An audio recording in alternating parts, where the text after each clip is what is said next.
Notre Lulu est là. Bonjour ma Lulu. Bonjour. T'avais aussi un peu de fièvre toi hier, hein? Ouais, un petit peu, oui. Elle m'a envoyé un message. Oh Sébastien, je suis pas sûr d'arriver moi ce matin. Bon, mais et finalement, tada, Tada. telle une superwoman, elle est là.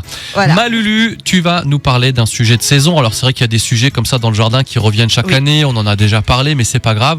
Je crois que c'est vraiment important parfois de faire aussi une petite piqûre de rappel et de parler de la plantation des bulbes. Exactement. Et puis maintenant, on est en plein dedans. On va commencer à planter les bulbes pour qu'on ait un beau printemps. Parce qu'au jardin, on travaille toujours en avance.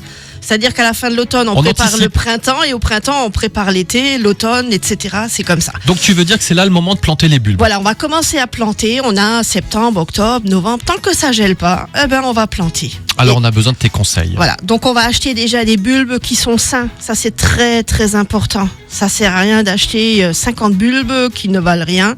Il vaut mieux en acheter 10 de bonne qualité et être sûr que l'année prochaine, ça va faire le plaisir dans le jardin. Alors comment je vois quand qu'un bulbe est sain? On va le prendre en main, on va le tâter, on va on va voir s'il est bien dur, s'il n'est pas pourri. Donc ça c'est très très important. Dès qu'il y a de la pourriture dessus, de la moisissure, on évite, on laisse dans l'étal et on en prend un autre.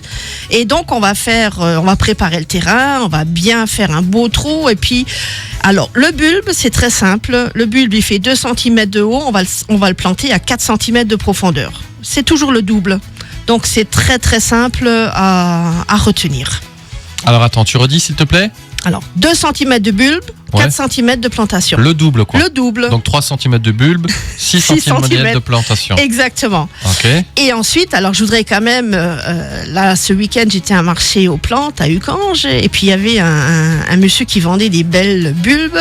C'est aussi une bulbe, c'est un Eremurus. Alors c'est une plante qui ressemble, on va dire, un peu au lupin qu'on connaissait d'autrefois de nos jardins de grand-mère. Ouais. Mais alors c'est quelque chose de très très beau. D'ailleurs on en trouve au jardin des faïenciers quand ils sont en train de fleurir. Exact, c'est sublime. En mai-juin, voilà. Donc il y a aussi du blanc, du orange, enfin il y a plusieurs sortes. Et ça par exemple, ça ressemble comme à une étoile de mer. C'est-à-dire qu'il y a le centre où il y a le cœur de la plante et il y a des pattes qui partent un peu dans tous les sens. Et là, par contre, il faut faire un trou beaucoup plus large. Il faut essayer de mettre du sable, du gravier au fond, faire un petit monticule et mettre justement ça par-dessus. Et vous allez le planter et vous allez voir. Oui, mais là, c'est spécifique à cette variété. C'est spécifique à cette variété. Voilà. Okay. La pivoine aussi, on va pouvoir la planter maintenant, qui n'est pas tout à fait une bulbe, mais c'est quand même un petit arbuste.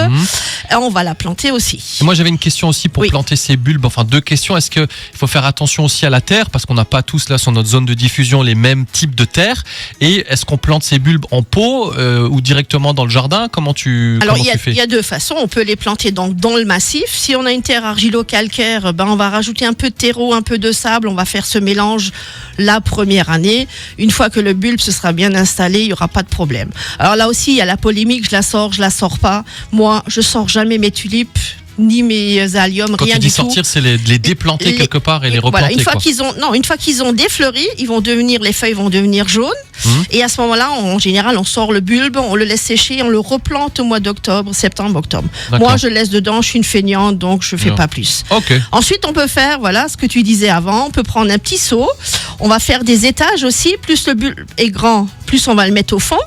Et il y aura des narcisses, des muscaries, des perce-neige. Et puis ça vient très très bien dans des pots galva comme on connaît, les pots de nos grands-mères. Les pots de nos grands-mères. Écoute, merci beaucoup ma Lulu.